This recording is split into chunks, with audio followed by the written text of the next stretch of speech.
बिस्मिल्लाहिर्रहमानिर्रहीम। नाज़रीन अस्सलाम वालेकुम, मैं हूँ इमरान वसीम।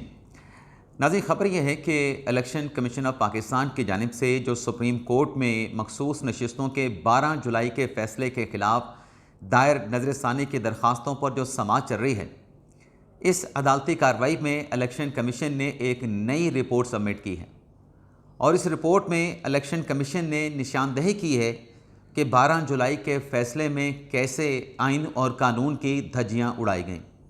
अदालत के सामने मुकदमा क्या था, अदालत ने फ़ैसला क्या दिया, सुप्रीम कोर्ट के अख्तियारात क्या थे, उन अख्तियारात को किस तरीके से और कैसे आइन और कानून के बरखिलाफ़ जाके इस्तेमाल किया गया। और इस रिपोर्ट में इलेक्शन कमीशन ने जहां जस्टिस मंसूर शाह का जिक्र किया, वहीं पहली मर्तबा किसी रिपोर्ट में हमने ये देखा है कि जस्टिस मुनीब अख्तर का नाम भी लिया गया है, जस्टिस मुनीब अख्तर का भी जिक्र किया गया है। तो इलेक्शन कमीशन की इस रिपोर्ट में क्या इंकशाफ किया गया है, ये रिपोर्ट है क्या, इस बड़ी ख़बर की डिटेल वीडियो लॉग में आपके साथ हम शेयर करने जा रहे हैं।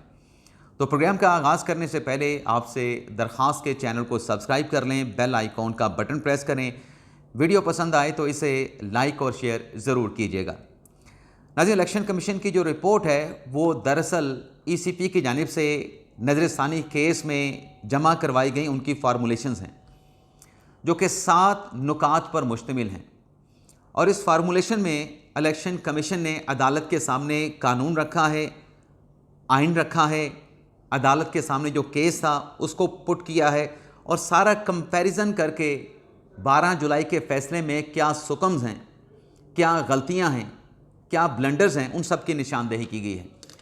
सबसे पहली जो फार्मूलेशन है उसमें इलेक्शन कमीशन ने ये कहा है, बड़ी डिटेल के साथ इसको फोकस किया है। पहली फार्मूलेशन को इलेक्शन कमीशन के वकील सिकंदर बशीर मोहम्मद ने, जिसमें यह कहा गया है कि जो पाकिस्तान तहरीक इंसाफ है और जो 12 जुलाई के फ़ैसले में लिखा गया कि PTI अदालत के सामने मौजूद थी, अदालत का ये ऑब्ज़र्व करना ये हक़ाइक़ के बरक्स है, हक़ाइक़ के बरखिलाफ़ है। इलेक्शन कमीशन ने अपनी रिपोर्ट में, अपनी फार्मूलेशन में ये कहा है कि सुन्नी इत्तेहाद कौंसिल के सिवा ये जो सीटें हैं किसी को अलॉट नहीं हो सकती थी और PTI ने भी मखसूस नशिस्तें नहीं मांगी थी, लेकिन जो 12 जुलाई का अदालती फ़ैसला है उसमें PTI को, जो सुन्नी इत्तेहाद कौंसिल है, उसे PTI के साथ बदल दिया गया, तब्दील कर दिया गया। इलेक्शन कमीशन ये कहता है अपनी इस फार्मूलेशन में कि कानून ये कहता है कि जो इंटरवीनर की जो दरख्वास्त होती है उसमें जो एप्लीकेंट होता है वो और उसकी जो कंटेंशंस होती हैं, यानी जो इंटरवीनर बनने की दरख्वास्त देता है उसकी जो मारूज़ात गुजारिशात होती हैं वो मेन जो पटिशनर होता है उससे मुख्तलिफ नहीं हो सकती, उससे बियॉन्ड नहीं जा सकते। और इस दरख्वास्त में इलेक्शन कमीशन ने यह कहा है कि सुन्नी इत्तेहाद कौंसिल ने रिज़र्व सीटें मांगी थी, पाकिस्तान तहरीक इंसाफ ने रिज़र्व सीटें नहीं मांगी थी, लेकिन अक्सरियती फ़ैसले में सुन्नी इत्तेहाद कौंसिल की जगह पे PTI लिखना ये बात हक़ाइक़ के बरक्स है और अदालत के फ़ैसले की बुनियाद इसी चीज़ को, जो पाकिस्तान तहरीक इंसाफ की मुतफ़र्रिक़ दरख्वास्त है, उसको बनाया गया है। तो लिहाजा चूँकि ये बुनियाद ही गलत है तो इस बुनियाद के ऊपर खड़ा किया गया जो सुपरा स्ट्रक्चर है, जो पूरी इमारत है, वो भी ज़मीन बोस हो जाती है। और इलेक्शन कमीशन कहता है कि आर्टिकल 187 का अख्तियार इस्तेमाल करके भी ये रिलीफ पाकिस्तान तहरीक इंसाफ को नहीं दिया जा सकता था। दूसरा पॉइंट इस रिपोर्ट में इलेक्शन कमीशन का ये है कि रिज़र्व सीटें हासिल करने का एक तरीक़ाकार होता है, जो कि आइन के आर्टिकल 51 और आइन के आर्टिकल 106 में दिया गया है। उस तरीक़ाकार के मुताबिक इलेक्शन प्रोग्राम जारी होता है। इलेक्शन प्रोग्राम में बताया जाता है कि कैंडिडेट अपने नॉमिनेशन पेपर जमा करवाएंगे और सियासी जमात मखसूस नशिस्तों की वुमेंस और मिनॉरिटी की जो फ़हरिस्त है वो इलेक्शन से पहले इलेक्शन कमीशन ऑफ पाकिस्तान में जमा करवाएगी, जिसकी बाकायदा तौर पे स्क्रूटनी होती है। एक पूरा प्रोसीजर, एक मेकनिज़म आर्टिकल 151 और 106 में जो है वो फराहम किया गया है। इलेक्शन कमीशन ये कहता है कि जो सुप्रीम कोर्ट ने 12 जुलाई का फ़ैसला दिया, उस फैसले में अदालत ने ये कहा है कि पाकिस्तान तहरीक इंसाफ अपनी जो रिज़र्व सीटों की जो फ़हरिस्त है, जो लिस्ट है, वो इलेक्शन कमीशन में जमा करवाए और इलेक्शन कमीशन उस फ़हरिस्त के मुताबिक PTI को रिज़र्व सीटें अलॉट करे। इलेक्शन कमीशन ये कह रहा है कि देखें कि जब वो इलेक्शन प्रोग्राम की जो डेडलाइन थी, जो टाइमलाइन उसमें दी गई थी, वो गुजर चुकी है और ये प्री इलेक्शन की बात है। तो पोस्ट इलेक्शन में वो जो टाइमलाइन और फहरिस्त जमा करवाने का सुप्रीम कोर्ट ने हुक्म दिया है, ये आइन और कानून के बरखिलाफ जाके दिया गया है। जो एक मेकनिज़म है उसको बाईपास किया गया है। पोलिंग के बाद मखसूस नशिस्तों की जो फहरिस्त है वो जमा नहीं करवाई जा सकती। ये दूसरा पॉइंट है। तीसरा पॉइंट नाज़रीन, इलेक्शन कमीशन ने ये लिया है कि जो इलेक्शन प्रोग्राम जारी होता है उसमें और आर्टिकल 51 और 106 में जिसकी अदालती 12 जुलाई के फैसले में गलत तशरीह की गई है, आइन और कानून ये कहता है कि जो आज़ाद कैंडिडेट हैं वो जीतने के बाद 3 दिन के अंदर जो टाइमलाइन है जो कि कॉन्स्टिट्यूशन फराहम करता है वो 3 दिन की टाइमलाइन है। तो 3 दिन के अंदर इन लोगों ने शामिल होना होता है किसी न किसी सियासी जमात में। तो इलेक्शन शेड्यूल जो कि 15 दिसंबर 2024 को जारी किया गया था, जिसको अमेंड किया गया था 22 जुलाई 2024 को, इसको अदालत ने सेट असाइड नहीं किया। आइन बात करता है 3 दिन की, लेकिन सुप्रीम कोर्ट ने 12 जुलाई के फैसले में 15 दिन दे दिए। आर्टिकल 187 को इन्वोक करके 3 दिन की जो मयाद है वो बढ़ा के 15 दिन नहीं हो सकती। और इलेक्शन शेड्यूल भी अपनी जगह पे इंटैक्ट रहा, उसको भी कलअदम करार नहीं दिया गया। तीसरा पॉइंट ये है।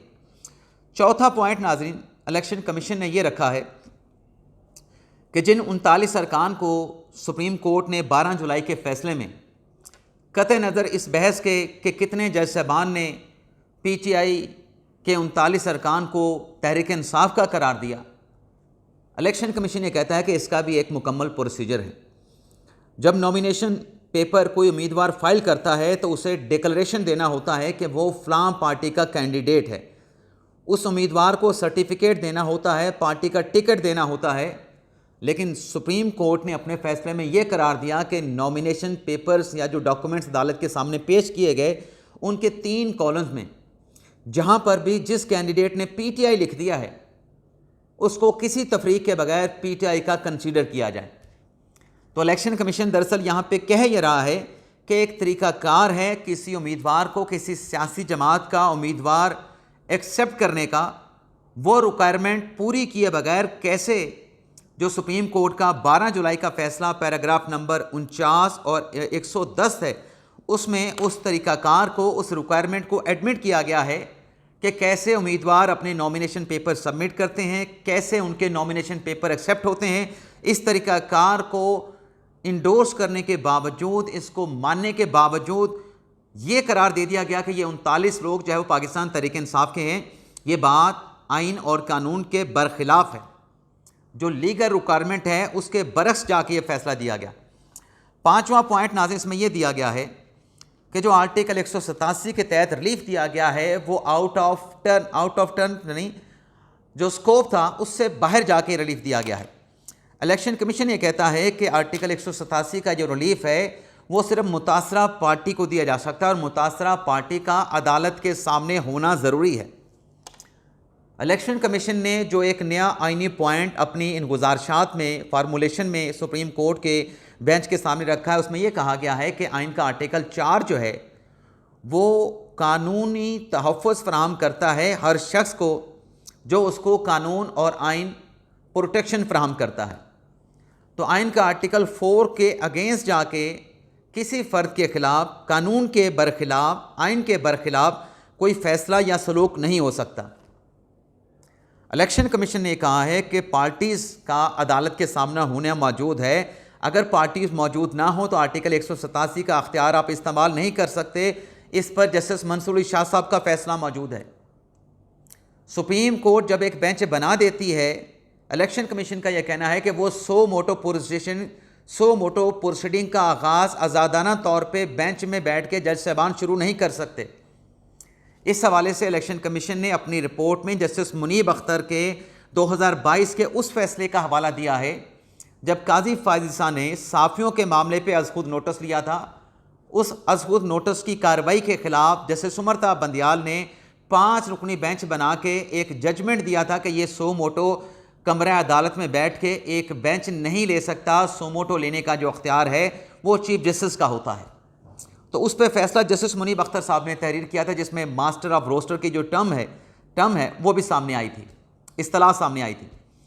तो इलेक्शन कमीशन ये कह रहा है कि अगर एक बेंच बना है तो उसने उस केस की हद तक अपनी कार्रवाई को आगे बढ़ाना है।